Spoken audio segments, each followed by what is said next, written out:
안녕하세요. 반갑습니다. 신도시 투자전문기업 JD병석의 이재석 대표라고 합니다.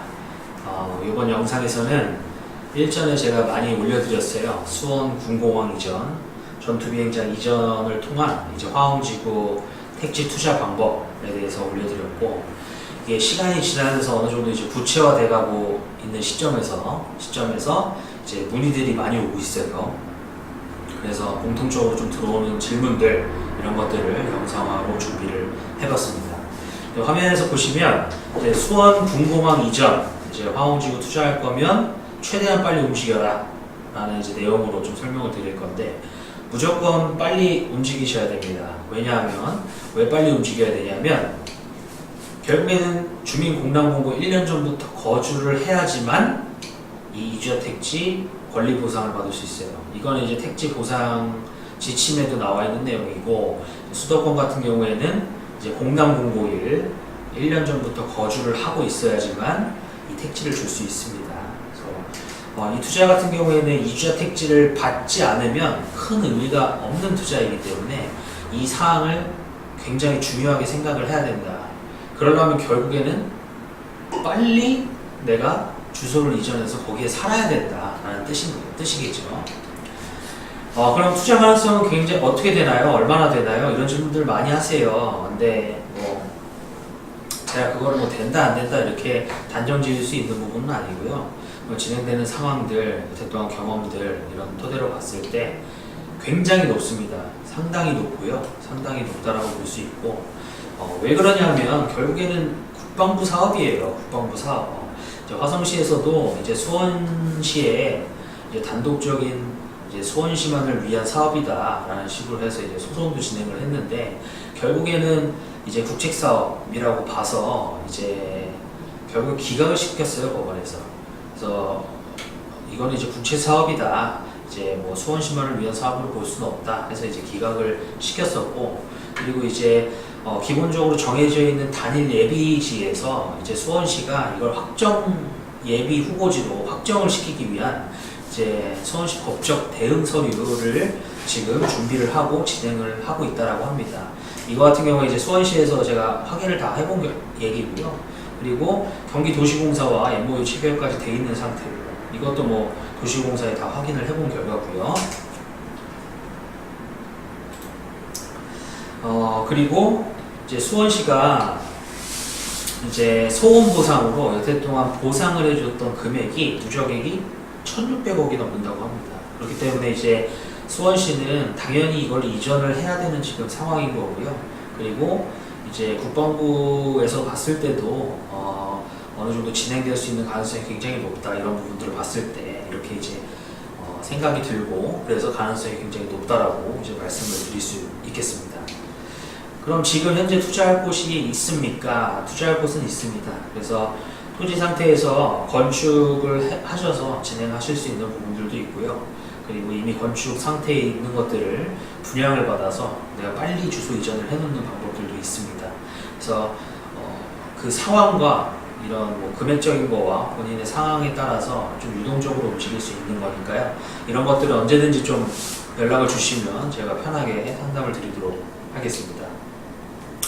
그러면 이제 리스크에 대한 것들을 좀 말씀을 드릴게요. 저는 이제 어떻게 보면 투자하시는 분들 입장에서 물론 장점도 있지만 어느 정도의 감당해야 될 부분들은 당연히 있습니다. 그걸 굳이 말씀을 드리면, 첫 번째로 이제 공람일 기준 1년 미만이 됐을 경우입니다. 1년 미만. 내가 주소 이전을 해서 살고 있는데, 공람 공고일이 내가 산 기간으로 봤을 때 11개월 후에 일어났어요. 그럼 1개월 차이로 결국에는 공람 공고일 1개월 차이로 택지 보상, 이주야 택지 권리 보상을 받을 수가 없는 상태가 되는 겁니다. 그럼 너무 아쉽잖아요. 아깝고. 하지만 그래도 내가 투자한 금액, 손실 보상은 받을 수 있어요. 내가 땅, 건물, 이거에 대한 보상금은 나온다라는 겁니다. 이주야 택지만이 안 나오고. 그러면 내가 아깝게도 이주야 택지는 못 받더라도 내가 투자한 금액까지는 회수할 수 있다, 이렇게 이제 보시면 되고, 정말 최악의 상황에서는 이제 이전 자체가 아예 폐지가 되어버리는 경우겠죠. 그래도 이 화성시에 내 이름으로 된 토지와 건물은 이 지구가 없어지지 않는 한, 없는 한, 이 다 등기가 돼 있는 거기 때문에 없어지지 않습니다. 그래서 이런 것들로 봤을 때, 이렇게 투자성으로 봤을 때는 이렇게 크게 리스크 자체는 좀 낮게끔 볼 수 있다라는 것들을 좀 말씀드리고요. 그리고 제일 중요한 부분은 지금 이제 수원 군공항 이전이 어느 정도 이제 구체화돼가고 계속 이슈화돼가고 있다 보니까 이 화홍 쪽에 지금 건축이 굉장히 많이 이루어지고 있어요. 건축이. 그러면 나중에 이 건축 허가가 조금 막히거나 굉장히 어렵거나 이렇게 될 가능성이 굉장히 큽니다.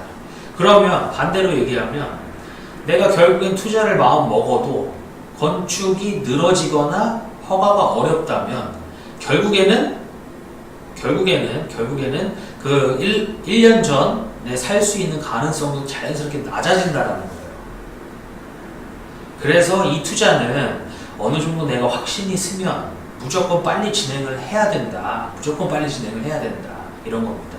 그리고 제가 저한테 이제 공통적으로 또 오는 질문들이 이거 뭐 대출을 받아서 할 수 있느냐, 뭐 월세를 줄 수 있느냐 이런 질문도 와요.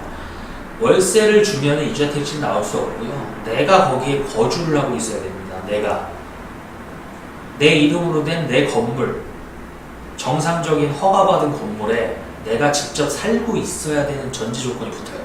그렇기 때문에 이걸 뭐 가서 월세를 줄 수 있거나 이런 상황이 아니라고 보시면 되고요. 그리고 두 번째로 대출을 무리하게 받으셔서 진행하면은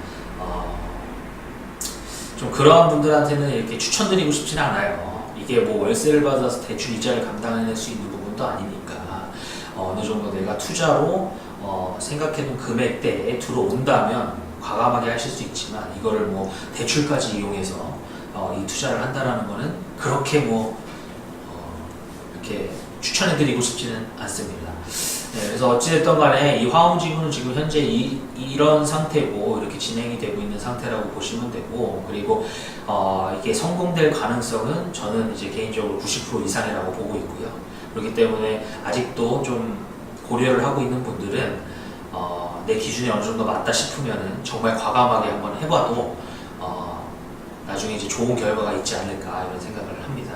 그래서 이 부분에 대해서 더 추가적으로 좀 궁금한 사항이 있으신 분들은 언제든지 편하게 연락을 주시면 되고요.